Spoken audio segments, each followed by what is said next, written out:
Welcome back to another lesson in doable DIY decor. Now, we just finished looking at how to hang your window treatments, your curtains and draperies successfully. Now, I want us to look at what to do, the things you need to know and do in order to have a successful window treatment, right? When you are done your DIY project as it pertains to curtains and draperies. Now, all that I'm sharing here is what I've learned through experience or through going to school, because yeah, I went through a certificate program in interior decorating, and man, was that program heavy. We learned so much. Actually, recently I was looking at some of the content and I was thinking, I could put some of these into lessons. What I want to do here is just to make everything simple, easy peasy, so that we can all create comfy, cozy homes, right? Now, one of the first thing you need to do, even before you buy your curtain rod, is to choose the style of curtains or draperies you want. And mostly what differentiates your draperies or your curtains is the heading, right? Am I going to have pleats? Am I going to have grommets? Am I going to have hidden tabs? Am I going to have tabs that are showing? Yeah. So choose your draperies, the style of the draperies that you want to DIY. Now, that will be influenced by the decor in your home, the feel in your home, the scheme, the design that you have in your home, whether you have a country home, a contemporary home, a transitional home. You are going to have to choose something, or you should choose a style that goes well with the style of your home. Not only the style of your home will influence that, but also your window. If you have a small window, maybe too much of an elaborate treatment won't be good enough. If you have a view that you want to be able to see out of, then you want to consider that. If you have something outside that you don't like, you're looking out at a brick wall or something, then yeah, all those things you should take into consideration. Also, you need to decide if you want your window to be a focal point, basically, or you want it to just be a member of the supporting cast, right? If you don't want it to be the center of attention, then maybe you want to be more subdued with the window treatment and the fabrics that you choose. Now, after you have chosen the style curtain that you want to make, then you go ahead and you purchase your rod. Now, after you have purchased your rod, before you even start calculating fabric, go ahead and install your curtain rod.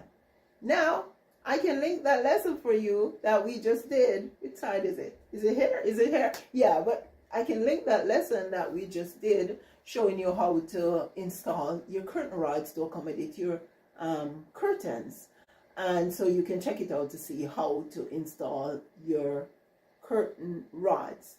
But yeah, you want to go ahead and install that curtain rod or those curtain rods if it's more than one.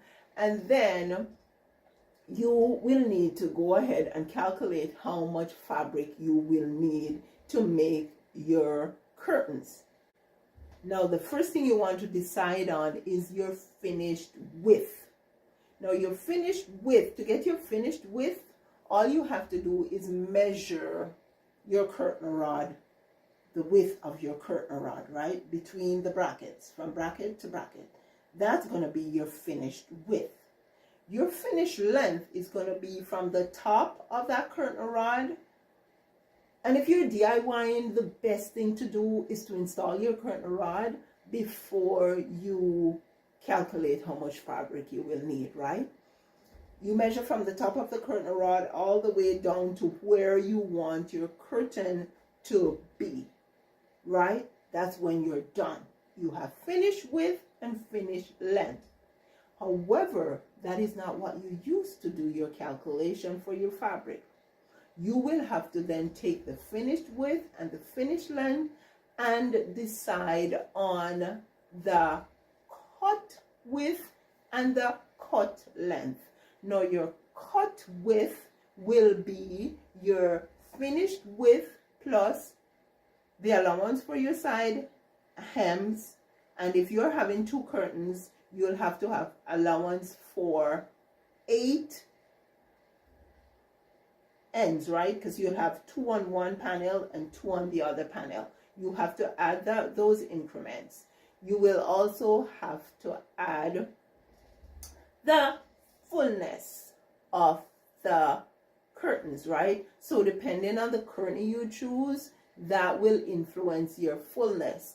You can have a 1.5 fullness, a 2 times fullness, a 3 times fullness, a 4 times fullness. But yeah, you go ahead and use the fullness, the hems, and you add that to your finished width in order to get your cut width. Then your finished length you use to get your cut length. Your finished length will, your cut length will be your finished length plus the top hem and the bottom hem, right? Then when you get your cut width and your cut length, that is what you are going to use to calculate how much fabric you will need. And I can link a video for you, because I do have more than one video actually that shows you how to calculate how much fabric you will need. I also have a video specifically for a double pinch pleat curtain. So maybe I'll just drop that in the description box, because you can link so many videos and know more. Yeah. Now, if you are using a pattern fabric, you also have to remember to include your pattern repeat, if it has a pattern repeat, because you can have an all over pattern that doesn't have a pattern repeat. But if you have pattern repeat, you have to take that in consideration when you are when you are calculating your fabric. And yes, I do have a video that shows you how to calculate your pattern repeat, and so I will drop that in the description box for you. Now, as it pertains to your finished curtain panels, I have a couple of tips for you, and one of them is, if you are making full length curtain, floor length, you either want it to be 1/2 inch above the finished floor, or you want them to pool on the floor or puddle on the floor, but you don't want them to be 1 or 2 inches above above the floor, right? That's not a good look. Now, what if you have a baseboard heater under your window?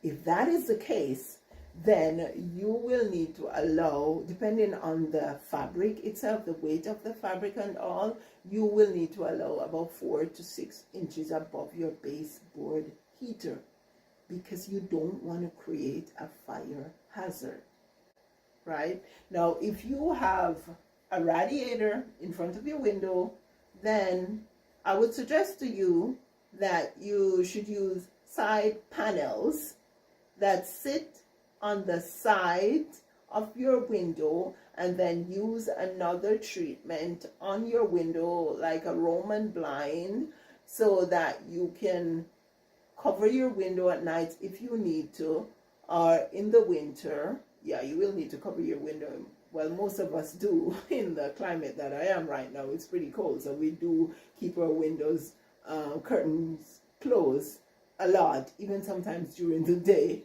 because yeah, you do lose heat through your window. But yeah, you have to consider those architectural details. Now, of course, I never like stationary panels that are not functional so that if you want to close them, you can't.